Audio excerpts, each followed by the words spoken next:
Welcome to The Explainer. Okay, so we are constantly bombarded with these massive panic-inducing headlines, right? That AI is just completely reshaping the economy, destroying entire industries, and making human workers totally obsolete. But how much of that is actually happening right now? Today, we're going to look at the hard data to separate the hype from the practical reality. So I've got to ask you directly, is AI actually taking your job, or is there a massive gap between the hype and the reality?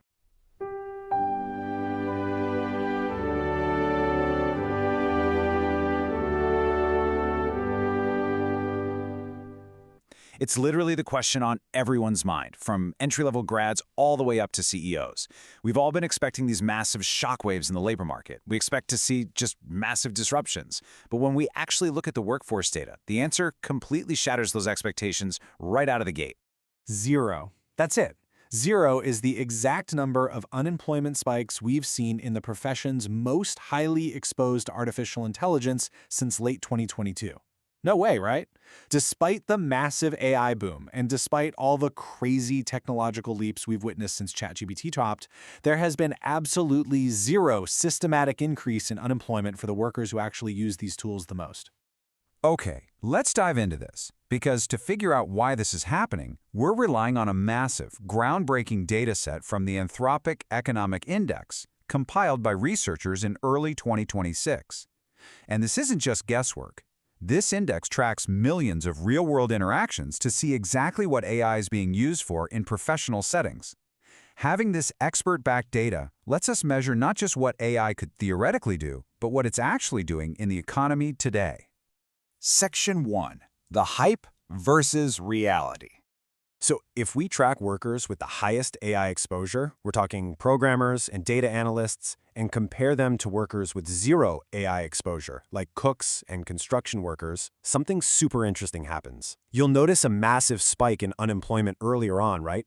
Well, that was COVID-19, which obviously hit in-person, zero-exposure jobs the hardest. But looking closer to the present, right after the release of ChatGPT in late 2022, the trends between high-exposure and zero-exposure workers are nearly identical. If AI were causing some sort of great recession for white-collar workers, we'd see a huge spike. Instead, it's virtually flat.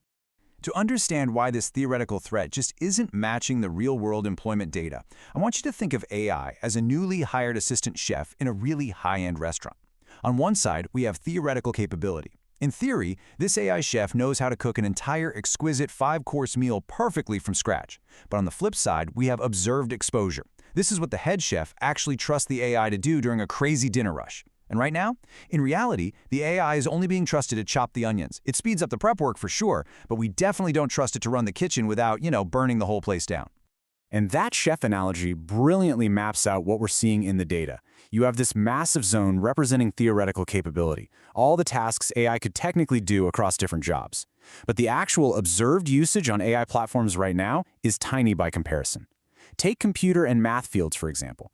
The AI is theoretically capable of almost everything, but in observed reality, it's only covering about 33% of the tasks. There is just a massive, massive gap between what it can do and what it's allowed to do. So the absolutely crucial point here is that AI is currently evolving jobs, not erasing them. And why does this gap even exist? Well, it boils down to model limitations, some pretty complex legal and compliance hurdles, and the absolute necessity for human verification. Sure, you might be able to have an AI draft a legal document, but a human lawyer still has to review it. The AI chops the onions, the human expert still cooks the meal. Now, you might be wondering who actually sits in that highly exposed category. We usually associate automation with blue-collar or low-wage work, right? But with generative AI, it's literally the exact opposite. Sorry, tech bros, but the workers in the high-exposure category are actually highly educated. They earn 47% more on average, and they are more likely to be female.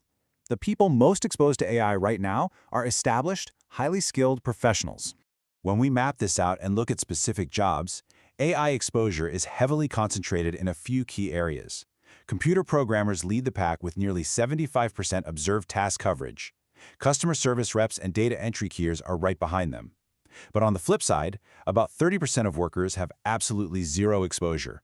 These are hands-on roles like bartenders, cooks, and electricians. So what does this actually mean for the future of those highly exposed jobs? Well, if we check the Bureau of Labor Statistics projected employment growth mapped against AI exposure, you do see a slight downward slope. The data tells us that while mass layoffs aren't happening today, the BLS does project slightly weaker long-term growth for these highly exposed jobs. Basically, for every 10 percentage point increase in AI coverage, projected job growth drops by just 0.6 percentage points. So it's a cooling effect, not a collapse.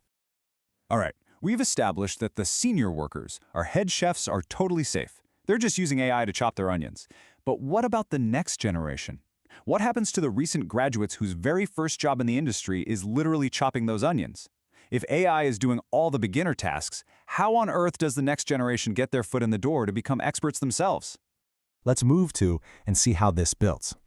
Because this brings us to a really critical divergence in new job starts for 22 to 25-year-olds. When you compare low-exposure jobs with high-exposure jobs, right around 2024, things change. Suddenly, young workers are noticeably less likely to be hired into exposed fields compared to less exposed ones. And the data reveals a very specific, absolutely critical finding. Hiring for workers aged 22 to 25 in AI-heavy fields has slowed by roughly 14% compared to 2022. That is a massive drop. While overall unemployment hasn't spiked at all, the door to entry-level jobs in tech, finance, and administration is quietly getting heavier and a lot harder to push open. As the researchers themselves note, what we're seeing here is a slowdown in hiring rather than an increase in separations. AI isn't firing the senior expert. The company isn't laying off the person who cooks the 5-course meal.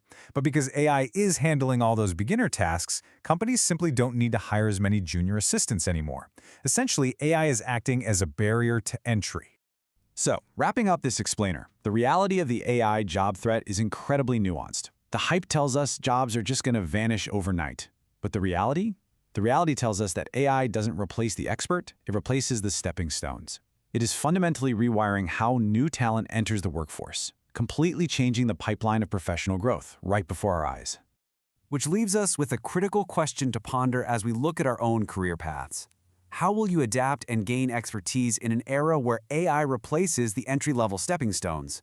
If you can't learn by doing the basics, how are you going to prove you can handle the complex work? It's a massive puzzle that every single industry is going to have to solve.